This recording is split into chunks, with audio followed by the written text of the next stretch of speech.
It is about that time, guys. Lady dudes, also. Don't forget the dudes. I mean, as much as we don't want to forget the lady dudes, of course, don't forget the dudes.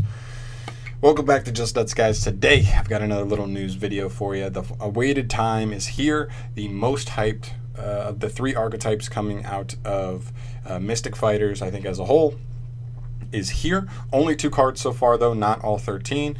But we get a nice little insight, which is this is also interesting because we did get all the process layer stuff all at once, and then we got all of the generate stuff all at once, and now we're getting this. I guess we're gonna get this trickled in, which is weird. I think it goes along. I think it might be a ploy for Konami to like get people hyped for Mystic Fighters by releasing a little bit of the best archetype. I do believe this will be the best archetype of the 3, and I do think the first 2 cards are actually pretty nice, and we'll see where they lead. But let's get into it. Let's talk about what these things do.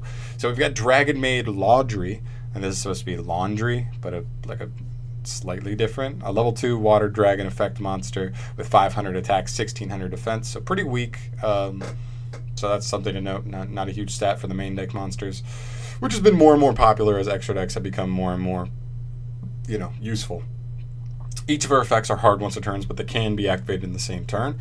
First effect says, if this card is normal or special summoned, you can send the top 3 cards of your deck to the graveyard. This is just generically a very good effect in a couple decks. When I first read this, I literally was like, what's the best decks for this? Burning Abyss, Lightsworn, there's got to be something I'm missing there. But those are the 2 big ones, I feel like, for the most part. Lightsworn, this is fine in. Obviously, you wish it was a level 4, so you could still make Minerva with it and mill even harder. But it's still just a nice for your normals. I'm in mill 3. It's better than Raiden. Raiden mills on his end phase. So this is way better. And then her other effect... Oh, wait, hold on. What am I thinking? Oh, and then Burning Abyss. She's not a level 3, so, like, she's just not good in Burning Abyss. Not worth it.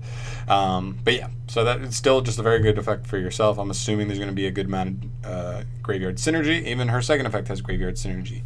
At the start of the battle phase, you can return this card to the hand, and if you do, special summon 1 level 7 Dragon Maid monster from your hand or graveyard. Whoa, I didn't even realize that. Holy crap, that actually changes my scope on this so much. I thought this, at first, the first reading it, I missed that it's not 7 or lower. It's any level 7. It has to be 7 specifically, so we have to assume there's going to be at least one, obviously, 1 level 7 Dragon Maid. But now with this, like, you kind of have to think that there's going to be multiple? Would there really only just be 1? That doesn't really make a whole lot of sense. So I guess we can just expect to get a couple of level 7 Dragon Maids, which is pretty spicy. The fact that it's at the beginning of the battle phase is interesting. I do think it limits you, but I think overall it's a good effect nonetheless. It's just a +1, straight up. Which is good, and it can be even more than a +1 if you mill the right cards, I'm assuming, depending on what you play. If they give you extra pluses from the graveyard. But definitely a very good start. And I like that it also specials those from hand, so if we do have to play a high number of high-level monsters, this does allow you to get them out of the hand and trade her, and the next turn maybe do it again, normal summon her, mill more cards, swap again, get another level 7 on board. So I do like that she helps unbrick as well as just extend. So I think she's a pretty good card.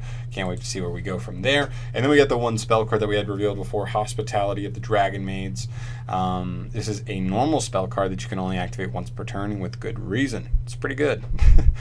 Its effect says, special summon 1 Dragon Maid monster from your hand or graveyard in defense mode. Then you can send 1 Dragon Maid monster with the same attribute but different level from your deck to the graveyard. So this is something really interesting to me. This kind of gives me thoughts that, like, the fact that it has to be the same attribute but a different level makes me think that. And also the fact that Laundry special summons a level 7 specifically. Maybe we'll just have like 4 level 7s, 4 lower level ones, and they just kind of correspond to each other, right? Like you special one and then you reborn and then you foolish the other. Like you literally like special Laundry back from grave and then send the water big one, and then Laundry can get her back onto the field pretty easy. I think this is a really good card. A foolish built in with a monster reborn is pretty good. It's a little specific in what you get to send off of it, but if the archetype works and kind of how I'm expecting it to with just these 2 cards revealed, I think we'll be fine. I'm kind of hoping that some of them are like boss monsters while some of them are still like extenders as far as like the bigger monsters go. because they seem like they'll be pretty easy to get on board. I mean, you already have a Monster Reborn. This also specials from hand, so also helps unbrick the bigger ones out of your hand as well. Really cool. I think I'm really interested to see where this goes. It seems very graveyard-centric deck, which I like. I like Burning Abyss, so I might like them too. And I can't wait to see what other cards we get out of this. But I'm excited for sure. Guys, let me know your thoughts on this down below. I wanted to get this video out earlier, but I worked a double today at work, so you know, I couldn't really get to it until later. But definitely let me know your thoughts. I'm pretty excited. I definitely think just with these two cards, I 100% believe, and the way they're kind of releasing these, saving the best for last, releasing it slower, not all at once, I definitely believe this is going to be the best deck of the three, and I can't wait to see where this deck finishes up. But guys, let me know your thoughts. As always, subscribe if you haven't, and I will catch you in the next video. Peace.